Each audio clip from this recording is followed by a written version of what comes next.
Hello everyone, welcome back to Maha T preparation series.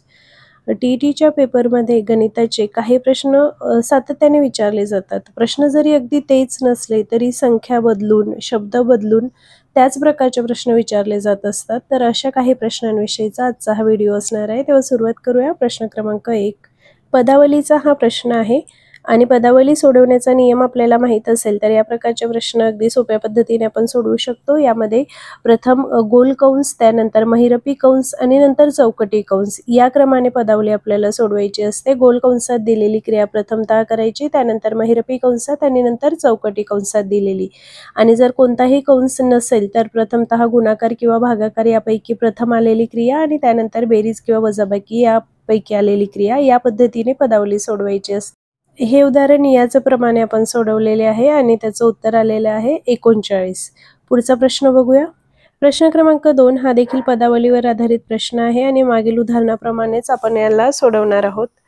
प्रथमतः गोल कंसातील क्रिया म्हणून 54 - 12 केले 42।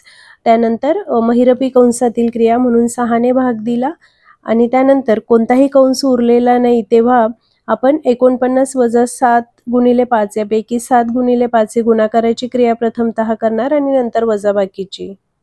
सायकलने 80 किलोमीटर दूर असलेल्या गावी जाऊन लगेच परत येण्यास 10 तास 40 मिनिटे लागली तर सायकलचा ताशी वेग काय होता? 16 किलोमीटर, 15 किलोमीटर, 14 किलोमीटर की 18 किलोमीटर? येथे सायकलने केलेला एकूण प्रवास घर ते गाव 80 किलोमीटर आणि गावापासून घरापर्यंत परत येण्याचा 80 किलोमीटर असं एकूण 160 किलोमीटर प्रवास केलेला आहे आणि प्रवासासाठी लागलेली वेळ 10 तास 40 मिनिटे म्हणजेच 10.67 तास। तर ताशी वेग बरोबर एकूण सायकल प्रवासाचे अंतर भागिले प्रवासाला लागलेला वेळ आणि म्हणून 160 ला 10.67 ने भागले असता आपल्याला उत्तर येईल 15 किलोमीटर प्रति तास।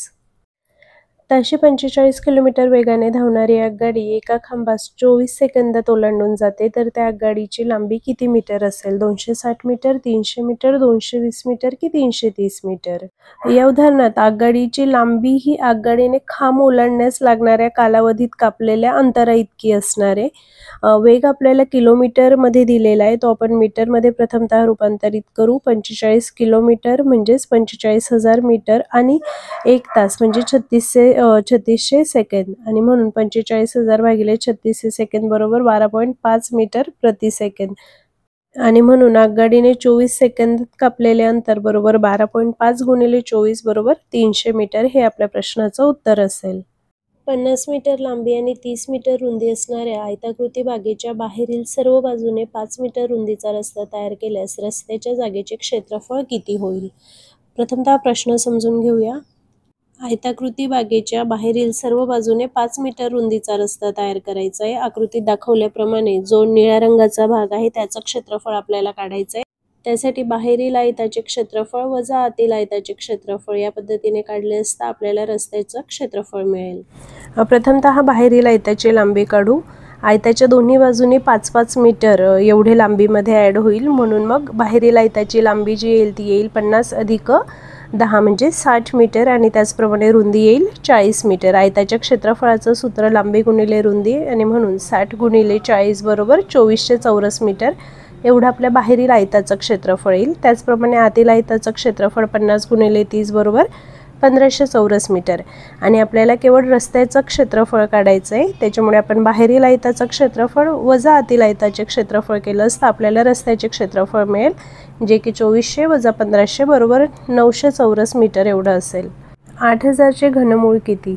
वर्गमूळ, घनमूळ किंवा वर्ग आणि घन यावर देखील टीईटीच्या परीक्षेत सातत्याने प्रश्न विचारले जातात। 8000 चे घनमूळ काढताना प्रथमतः आपण 8 चे घनमूळ काढू। 8 चे घनमूळ येते 2 आणि म्हणून 8000 चे घनमूळ येईल 20। पर्याय क्रमांक बी।